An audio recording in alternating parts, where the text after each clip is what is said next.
The koi pond had been mine for 6 years.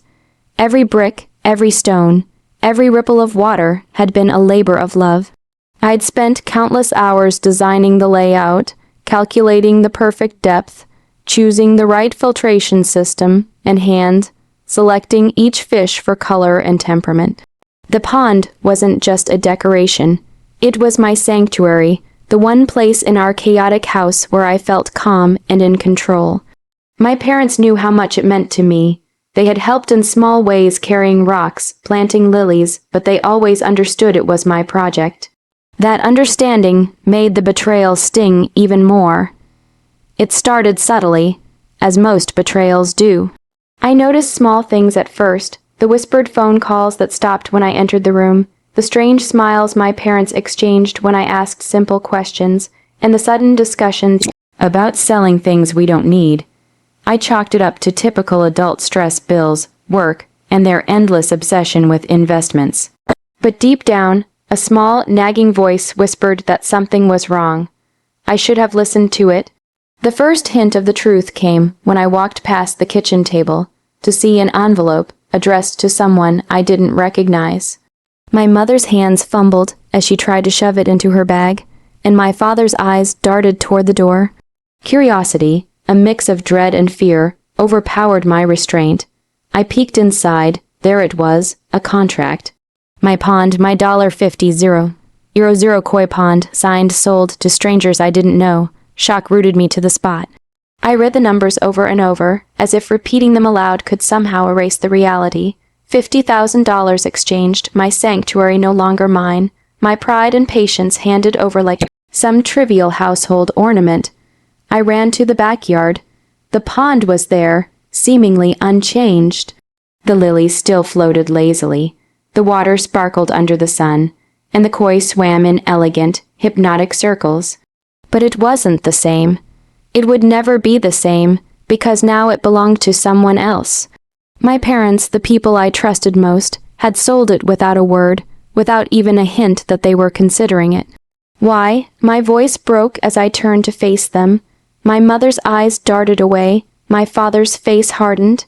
"It's just a pond," my father said, as if repeating a mantra could make the betrayal disappear. "We thought it would be better this way. We needed the money. But it's not just a pond." I whispered, shaking, "It's mine. I built it. I raised those fish. You can't just." My words trailed off into the hum of disbelief, my hands trembling over the railing. Their silence was worse than any argument. I felt a wave of anger, so intense it nearly knocked the air out of me.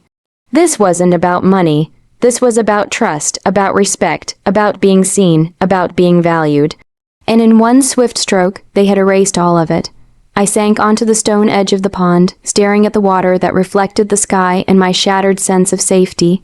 I wanted to cry, scream, and strike at the same time. A storm was building inside me, a cold, sharp rage that promised retribution. And in that instant, I made a silent vow. If they thought they could erase me and my pond without consequences, they were very, very wrong. I couldn't sleep that night. My room, normally a sanctuary filled with sketches of pond layouts and photos of my koi, felt like a cage. Every shadow seemed to mock me. Every distant creak in the house felt like laughter at my expense. I replayed the scene over and over.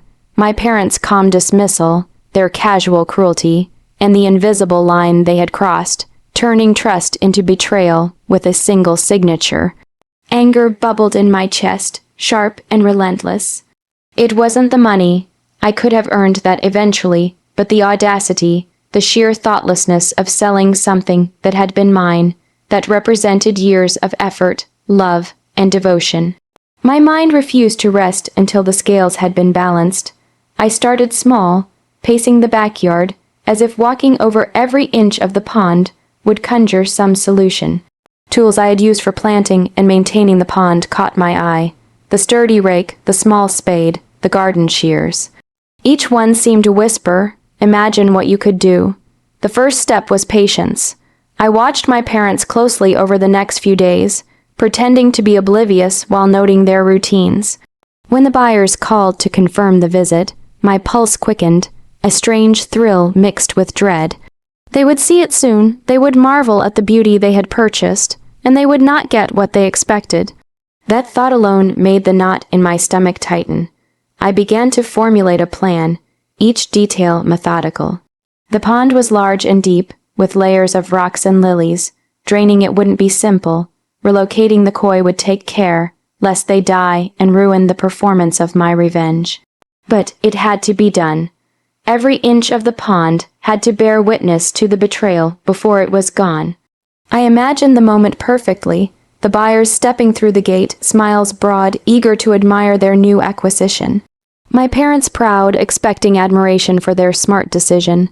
And then, the disruption, the water drained, the fish missing, the rocks overturned. The lilies crushed underfoot. Chaos beautiful and devastating, designed to pierce their sense of pride and certainty. It was cathartic just to think about it, but beneath the thrill, a bitter undertone lingered. I wasn't a cruel person by nature. I loved life, I loved creation, but what they had done had poisoned my sense of normalcy. Revenge wasn't just satisfying, it was necessary. Not for amusement, not for spite alone, but to reclaim some part of myself that had been stolen. I spent the next 2 nights preparing. I readied buckets for the koi, mapped out where to drag the stones, and memorized every movement so nothing could go wrong. I even rehearsed the moment in my mind, my parents' shock, the buyer's confusion, and my own heartbeat hammering in my ears as the chaos unfolded. By the time the morning of the buyer's visit arrived, I was both exhausted and exhilarated. My body trembled with anticipation, but my mind was sharp, calculating each step like a general surveying the battlefield. Today, I thought, I would take back what was mine, not just the pond, but my dignity, my voice, and my sense of control. Today, betrayal would meet consequence, and I would finally feel the taste of justice in the ruins of what had been stolen from me. The morning of the buyer's visit arrived with a sky so deceptively calm it almost angered me. The soft sunlight shimmered across the pond, making it look more beautiful than ever, as if mocking the storm brewing inside me. I stood at the edge, gripping the handle of the pump I had set up before dawn, watching the water spiral downward in swirling currents. My koi swam in slow, confused circles before I gently scooped them into the waiting buckets. Their colors, blush white, burning gold, midnight black, flashed like secrets I refused to relinquish. They were mine, and they were not part of the sale. By the time the last koi was safely hidden in the shed, the pond had drained to little more than mud and broken reflections. I pulled at the rocks next, the ones I had handed her, ranged for balance and beauty. Each stone rolled aside with a dull thud, echoing the sound of betrayal I still felt lodged in my chest. My hands were dirty, scraped, trembling but unstoppable. I yanked up the lilies, tearing roots from soil, letting them fall in messy heaps across the yard. Every action was deliberate, every breath tasted like justice. The buyers were due in 20 minutes. I took my position on the porch, staring at the destruction that had once been my sanctuary. The ruin was painful to look at, yet there was a strange clarity to it, like seeing the truth of something that had been hidden under niceties and forced smiles. This was what betrayal looked like, raw, ugly, unforgivable. I heard the car door slam before I saw them. A cheerful voice floated through the air, talking about how excited they were to finally see the koi pond in person. My stomach twisted with a dark thrill. My parents stepped outside just as the buyers walked through the gate. What happened? My mother's voice cracked, the first hint of fear bleeding into her tone. I didn't answer. I simply stepped aside so they could take in the full scene. The buyers froze, their bright expressions crumpled instantly. The beautifully landscaped pond they had paid $50 for was now a gutted pit. A muddy crater strewn with uprooted plants, toppled stones, and a lingering sense of devastation. My father pushed past them, his face reddening with each step. "What did you do?" he hissed at me.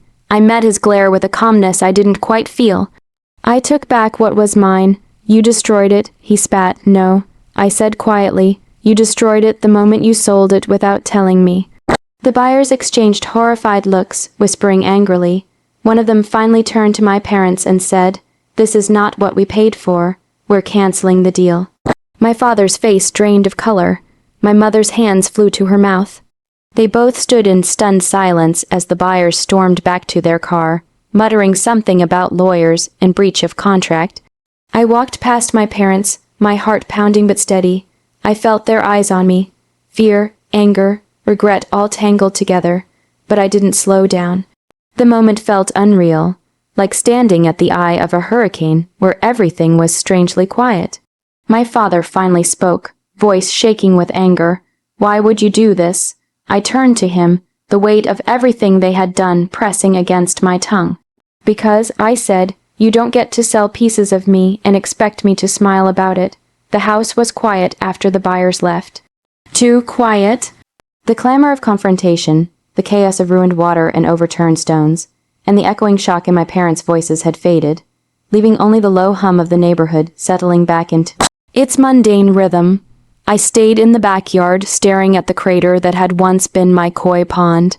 The water was gone, the lilies crushed, the rocks scattered like defeated soldiers, and the koi, my beautiful, precious koi, were hidden safely in the shed.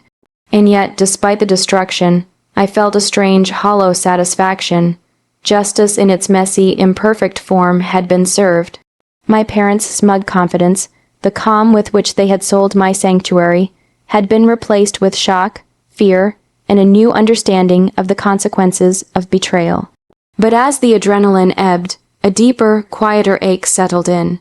Satisfaction couldn't erase the sense of loss, couldn't rebuild what had been stolen from me.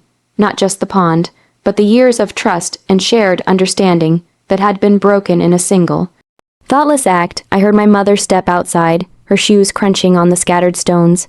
She didn't speak at first, just stood at the edge of the ruined pond staring. Her shoulders trembled. My father followed, his hands stuffed into his pockets, jaw tight, eyes avoiding mine. I didn't think you'd," my mother began, voice breaking. She trailed off, unsure how to explain the unforgivable. "You didn't think at all," I said quietly. "That's the problem."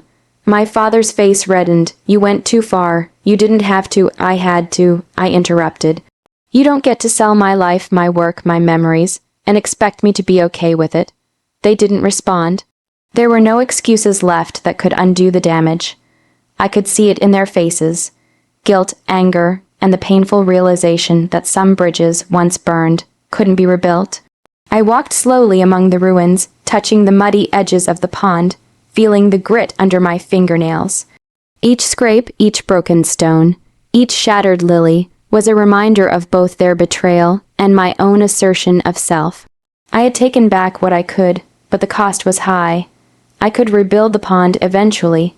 I could purchase new stones, new plants, maybe even new koi. But the innocence of trust was gone. The sanctuary I had created would never be the same. Hours later, my parents retreated inside, leaving me alone in the fading sunlight. I stayed there for a long time, watching shadows stretch across the torn landscape, reflecting on what had happened. Revenge had been sweet, but bitter too, a complex cocktail of triumph and sorrow. I realized that justice was never about perfection. It was about reclaiming a sense of control and dignity in a world that had tried to strip it away. As twilight descended, I finally returned to the shed. The koi stirred in their temporary home, their scales catching the dim light. My chest tightened at the sight of them, alive, beautiful, and still mine. For the first time since the betrayal, I felt a flicker of hope. Maybe someday I could rebuild not just the pond, but the part of myself that had been shattered. I stepped outside once more, taking a slow, deep breath. The pond was gone, the trust was gone, and yet, somehow, I remained. I had been hurt, and I had fought back. I had lost and reclaimed in equal measure. And as the first stars blinked into existence above the ruined backyard, I whispered to the night, "I will rebuild, I will survive, and no one, not even my parents, will ever take this from me again." The pond was gone, but I had won something far more enduring, the knowledge that I would never let betrayal define me.